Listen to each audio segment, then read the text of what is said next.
Hello, everyone. Welcome to our new program series, Noteworthy with a capital N and W. In this monthly program, we will take the opportunity to talk with great musicians, composers, conductors, and singers, mostly from the South Asian region, but hopefully also from the rest of the world. And we will, of course, illustrate these talks with audio and video clips so that you get to understand what the composer or musician is talking about a little bit better. Please post your comments or if you have questions on the Facebook chat, and we will probably spend about 90 minutes on this program. The last 30 minutes, of course, we will dedicate to answering your questions and responding to your comments. So without more ado, let's get started today's first program of Noteworthy. And I'm so glad to have with us Harsha Makalande, a composer, pianist, arranger, and teacher from Sri Lanka, whom we are going to feature in today's program. Now, I have known Harsha for a long time, more than 35 years, I think. And we first met in the context of a TV program called Savasangita. The program was hosted by the Sri Lanka Foundation Institute and recorded and broadcast on the national TV channel, the Rupavahini Corporation. And Harsha had written a piece called Swarasanga Vannama. In fact, I think, if I remember right, I asked him to write it with very little notice, and he stepped up to the plate and did so. And I had the privilege of conducting that work for the first time. And it was a very unusual piece, bringing together folk music, jazz elements, and even temple music and temple drums. Now, I loved the work, and so working on that occasion with Harsha, we became good friends and have remained friends all these many years. Later, he revised the score and expanded the work to become a piece we know today, a work for piano and drum soloists and for orchestra. Now, Dr. Early Fonseca premiered this new version with Ramya Dilivera Pereira as the piano soloist and Ravi Bandhu Vidyapati as the Sri Lankan Gattabera soloists with the Symphony Orchestra of Sri Lanka. And then I had the privilege of conducting it later as part of the Deva Surya Sena celebrations with the same soloists and Symphony Orchestra of Sri Lanka. Now, since then, the work has been performed in Japan by the Goodwill Orchestra and also recently in Colombo by the Gustav Mahler Society of Colombo Orchestra, conducted by its chief conductor, Srimal Veerasinghe. And I'm grateful to the Gustav Mahler Society for co-hosting this program with us today. Thank you very much. So, Harsha is with us today. You can see him, I hope, online. And hello, Harsha. Welcome to the Noteworthy program. Good to see you. Hi, Uda. Hi, nice to see you. Great. And so before I ask you any questions, I thought it would be nice to play an excerpt from a 2007 performance of your Swarasanga Vannama by the Goodwill Orchestra, conducted by Maestro Hikotaro Yazaki at the Tokyo Opera City in Tokyo, Japan, with you as the piano soloist and Ravi Bandhu Vidyapati on Gattabera, Janat Varakagoda on Thammattama and conch shell. If that is okay with you, we can do that straight away.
Well. Wow, that was quite an exciting piece. It's about a 5-minute clip of a piece that is probably about 20 minutes long. So let me start by asking you, Harsha, what really motivated you to write this piece of music for piano, drums, and orchestra?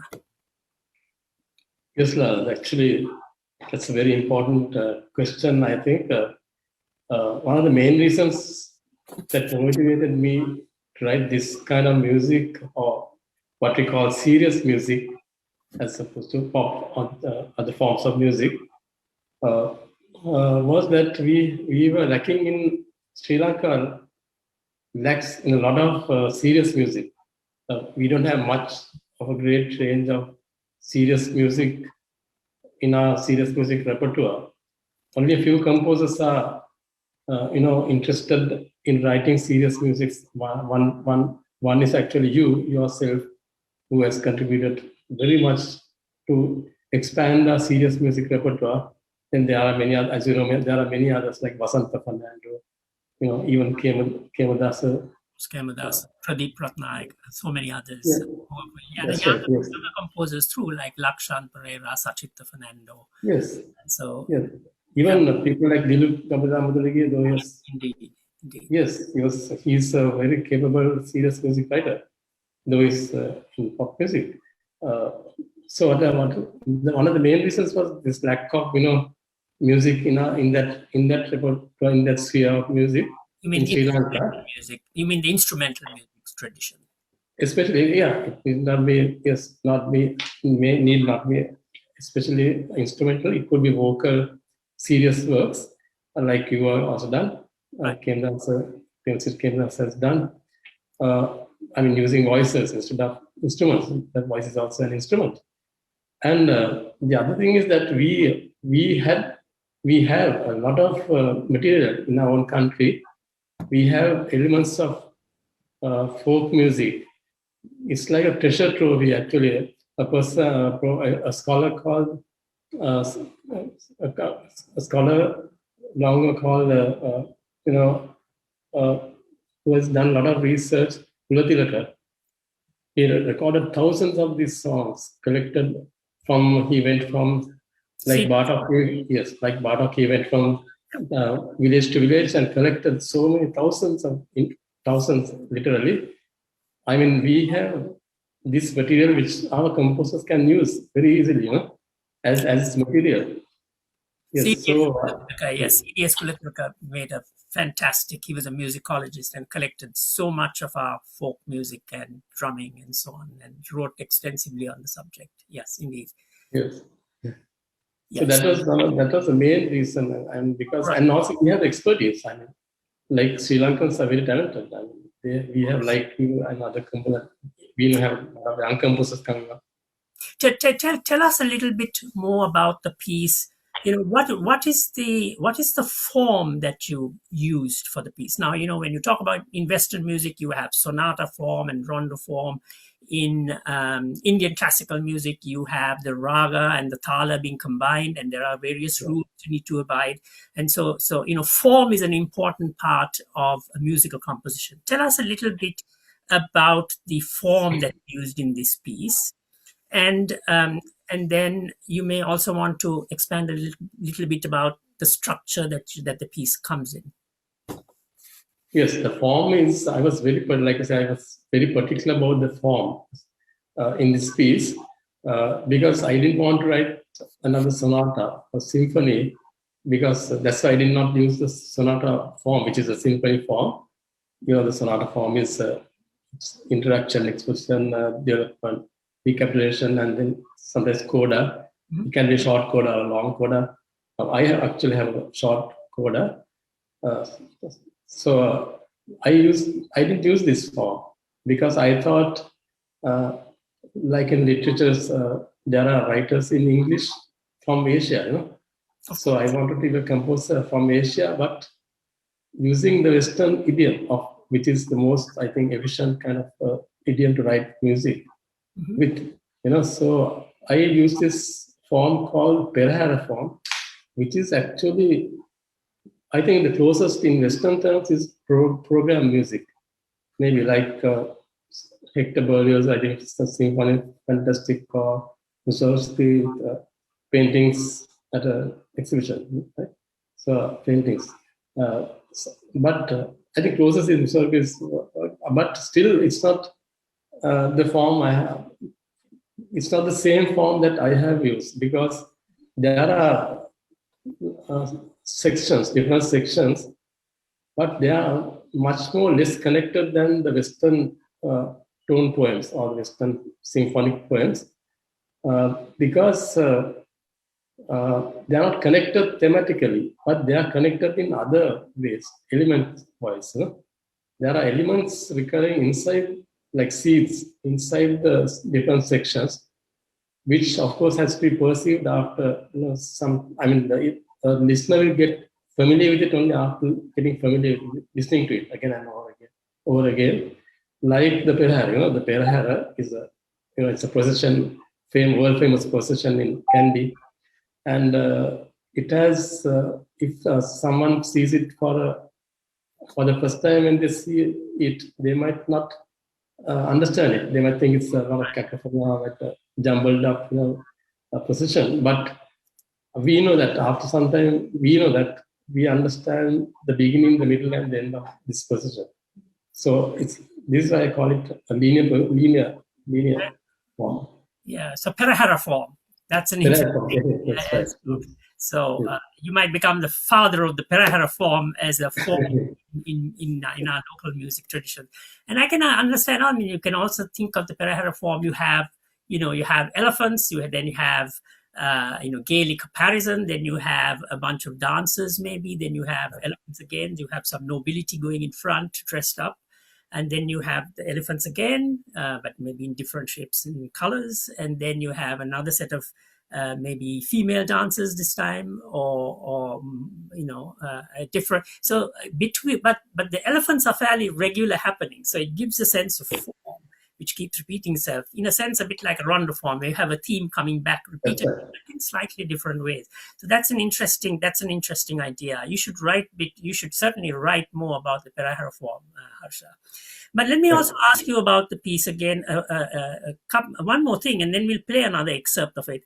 Can you point to some of the folk or temple music elements that you used and incorporated into the piece?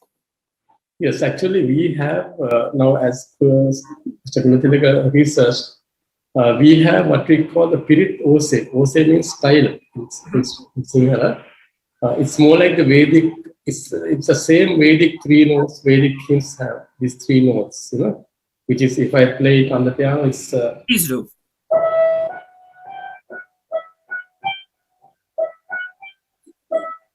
Right. But it's actually the middle note is we can't play it on the keyboard because it's a tempered keyboard we have in the Western.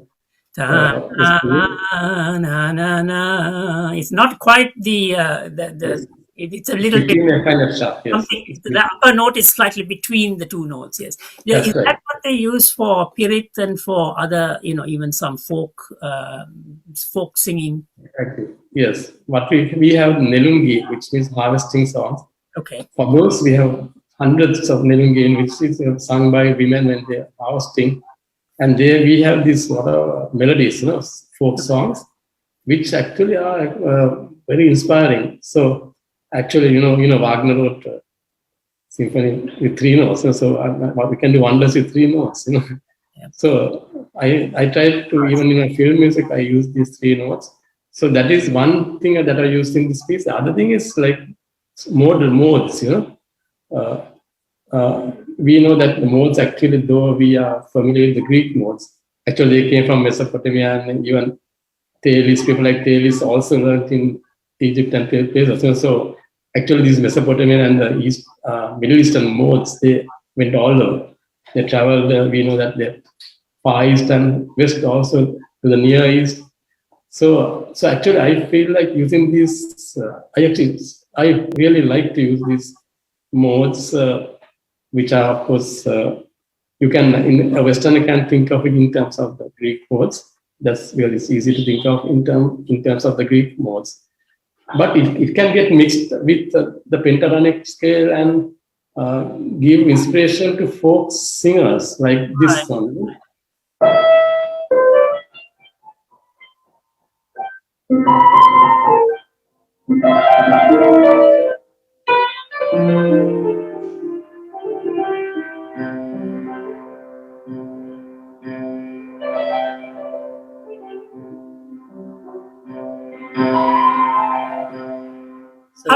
Harsha, can you play for us a pentatonic scale so our listeners can understand? Yeah. It's a 5-note scale, and it's used a lot in Far Eastern music, in Chinese music, and so on.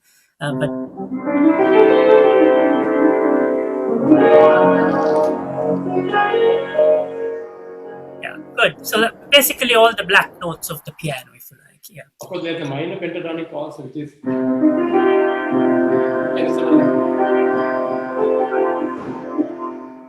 Very interesting. So did you use the Greek modes, or did you actually use a mode of your own, of kind of mixing different ideas?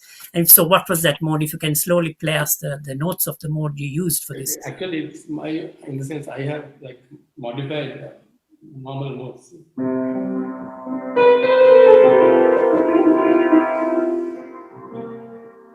So when you always like in the melodic minor scale, ascending is a natural 7, the leading note. Then the leading note is flattened, going down. Again, yeah, very interesting. Very interesting. Very interesting.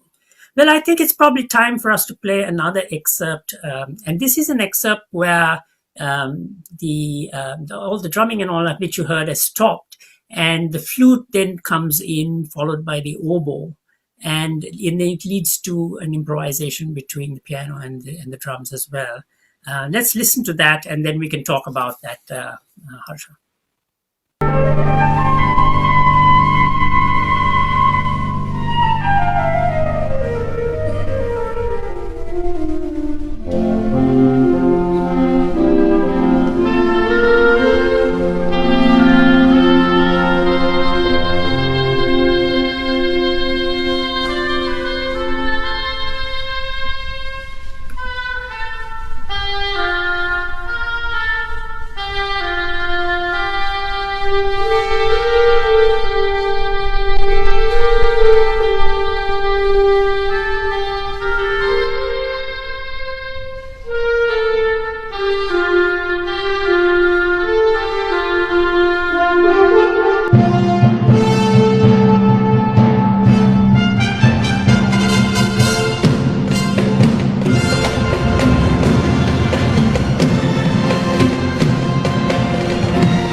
I like the way it ends with that burst of a conch shell, and how the horns then set a rhythm. It's an interesting introduction to the improvisation between the orchestra drums and the piano. I know the next excerpt we're going to play is mostly written for strings, very, very intense string playing. And it reminded me a little bit about, the famous string piece by Barber, or by, some of the writing by Richard Strauss, for example, or even, so intense string writing. The string sound is not something which, Sri Lankans are very familiar with. Of course, it consists of the violins, the violas, the cellos, and the double bass, all from the string family. But tell us a little bit about that section that follows this section we just played. We will play an excerpt of that as well in a minute. But yes, actually, like you mentioned, Richard Strauss. So actually, when I was in Germany, I saw Rosenkavalier, and then and so I was really inspired by his music. I was inspired by the harmonies he was using, like almost like bare, not really bare, but fourths and ninths and resolving. It's very strange. It just stuck in my mind. So when I just wrote this section, what came to my mind was the maybe prehistoric Sri Lanka, prehistoric Lakdiva maybe, age-old Sri Lanka before Ravana, which stretched from Dondra point to maybe Balkistan, one land, one plain, one vast plain with Ravana, King Ravana flying over it in gliders and this plain and this modal music. I imagine this mode to be there at that time. I just imagined it, and these bare notes and like almost like the natural A minor scale. Right. But thinking of Richard Strauss, I didn't even touch an instrument to write this thing. It just came to me and I just wrote it. Where did you watch and listen to Richard Strauss's Rosenkavalier? Was it couldn't have been, because I don't think it's been performed in Sri Lanka. No, not in Germany. In Germany, I think it's Dortmund, Hohensiberg, I think. That's Spielberg. Yeah. Hohensiberg, of course. Somewhere in Dortmund, there's a big production, actually. Yes. And then there's another main thing that inspired me to write this, that is Sripada. And its name Sripada. Of course, it could be Adam Smith, or we can use any name, but this mountain has inspired me very much. Mm-hmm. Because I always connect it to Space Odyssey opening, where they show a big magnet it lands and the apes, they get around and they are just flabbergasted by this object, and it's emitting some kind of magnetic flux, which they cannot understand. And Sripada, when I get near it, I feel that's maybe the same, how small I am, how minute I am in this universe. So this mountain also inspired me very much.